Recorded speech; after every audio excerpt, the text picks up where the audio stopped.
Hello there, my name is Annette with Sunbeam Fabric Art. Welcome to my channel. My stash is a little bit out of control, especially these fat quarters. You can see they are not in the place they should be and they're stacked too deep. This needs attention.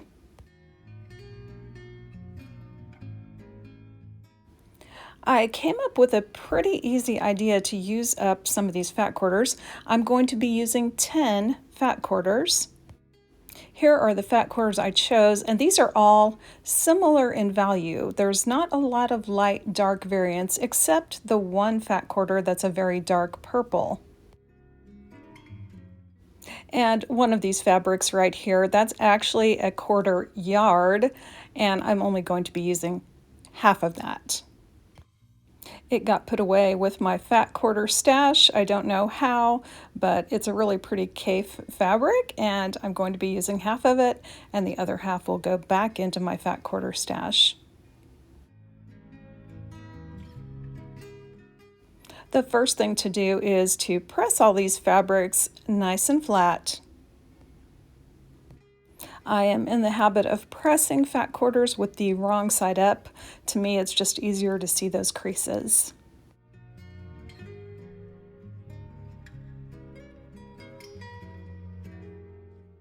Before I do my cutting for real, I did take the time to cut off the selvage edges of all these fat quarter pieces. One problem you might notice when you're mixing and matching your fat quarters, when they're not all from the same line, they may not all be the same size. I am going ahead and making my cut to this first fat quarter. I thought this purple fat quarter was the smallest of the bunch. First, I folded it in half and then I cut off the crease.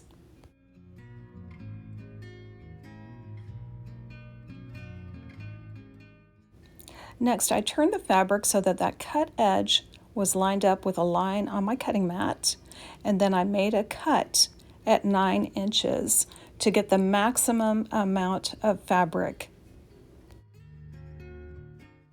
Next, I made a straight cut on one of the sides, one of the short sides.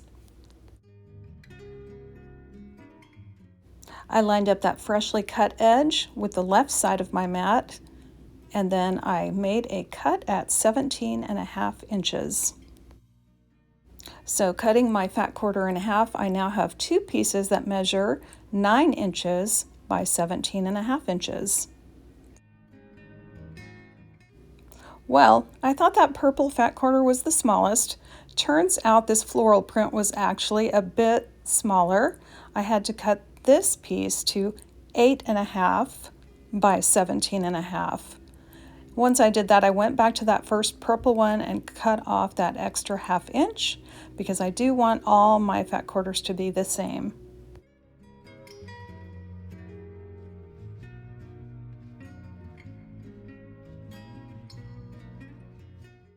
I think I did a good job picking out fat quarters that were so bright and so cheerful. I think this quilt is going to be pretty, and I haven't even really started it yet. I took some time to cut down these leftovers from these fat quarter cutoffs. Some pieces were larger, some pieces were smaller, depending on the size of my fat quarter. Now, I did mention in a previous video, I've got this idea of making a 2.5 inch square postage stamp quilt. So after all the cutting was done, I did end up with a nice stack of these pretty bright 2.5 inch squares, and I'll put those in my 2.5 inch square stash. I've got all these salvages to save and use, and just a few scraps. Anything less than 1 inch, I don't save into my stash.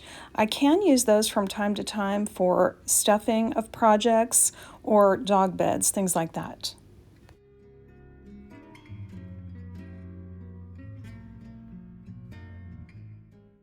Well, looking at these fabrics, they are so pretty.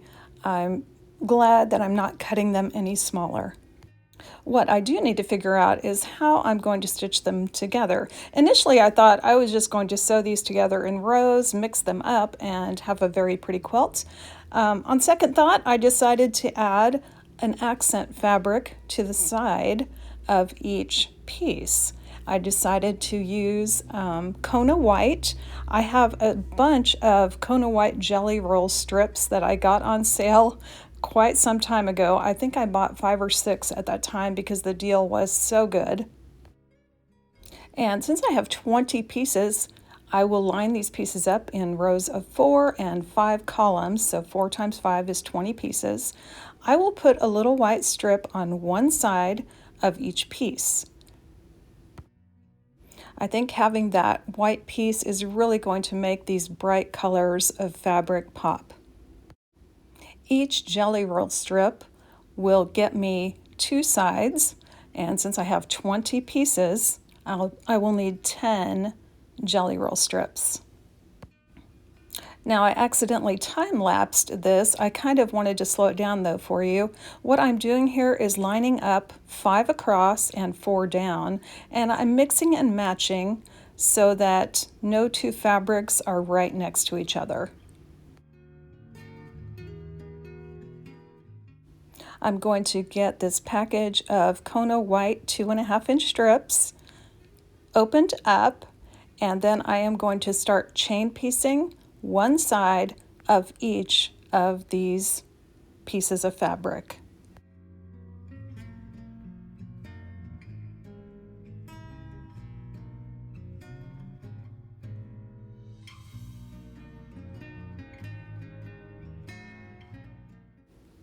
I went ahead and pre-cut these strips to the right length, which is 17.5 inches.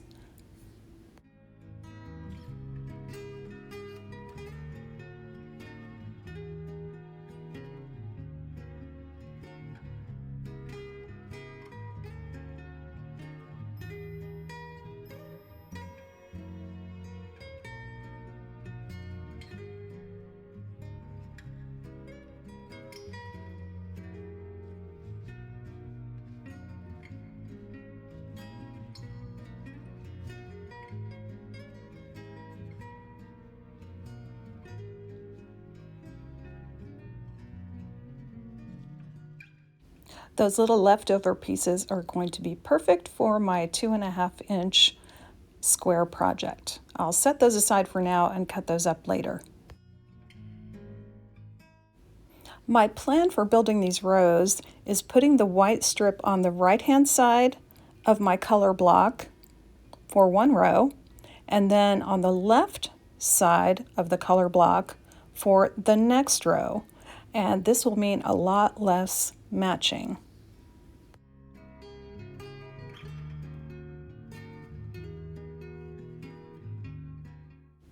So I've got my 5 strips lined up for the first row down there in the front, and I've got 5 more strips behind that on the left-hand side, and this will help me remember which side I need to be sewing or how I need to be assembling these rows.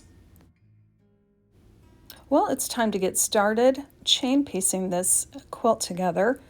First, I'm going to take a piece of fabric and stitch that 2.5-inch white strip on the right-hand side.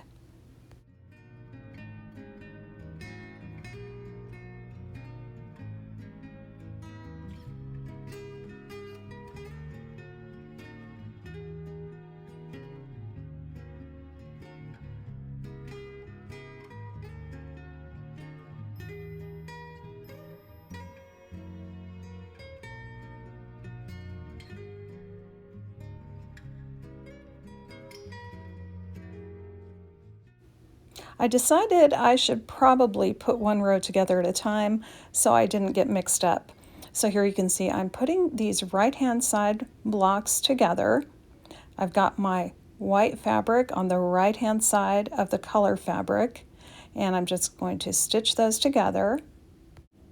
Next, I'm going to go ahead and break that thread, bring these 2 pieces back, and I'm going to get that next piece, get it lined up exactly where it should be, flip the previous piece over the top of it, and go ahead and stitch that 1/4 inch seam.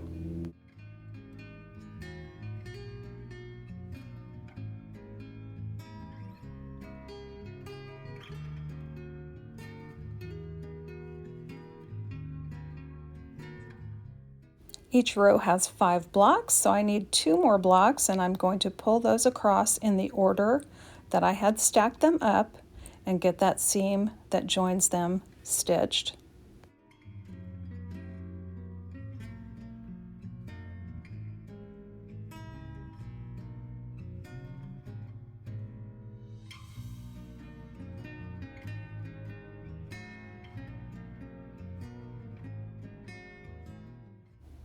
Now I've got a piece with 2 blocks and a piece with 3 blocks, and being very careful to keep them in the same order and to keep the white fabric on the right hand side of the color fabric, I'll go ahead and stitch these 2 pieces together to complete my row of 5 blocks.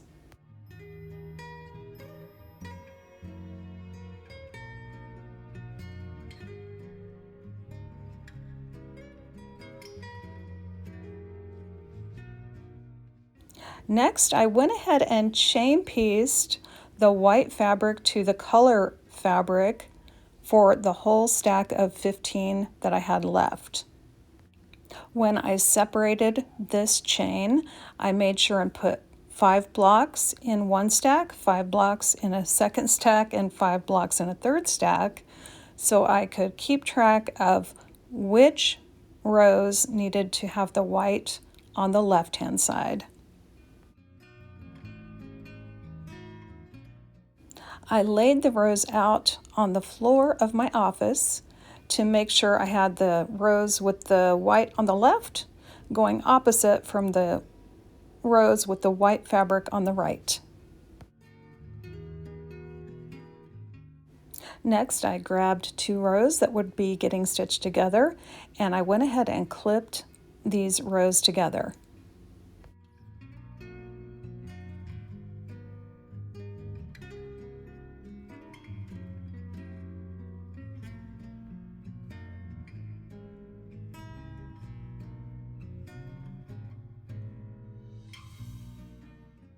With only 4 rows in the quilt, there are only 3 seams to complete the quilt.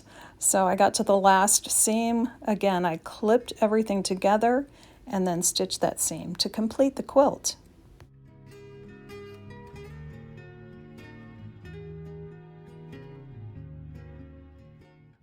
Next, I pressed this quilt flat. Now I did it with the wrong side up because I wanted the fabric to be pressed as much as possible towards the dark side so it would not show through that white fabric.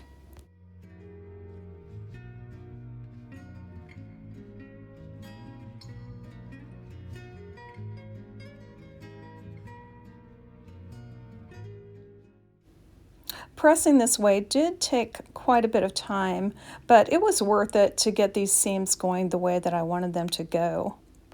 Well, let's take a look at this finished quilt top here. We've got the 4 rows, and you can see row 1, that white is on the left, and then this next row it's on the right. So it makes this staggered effect.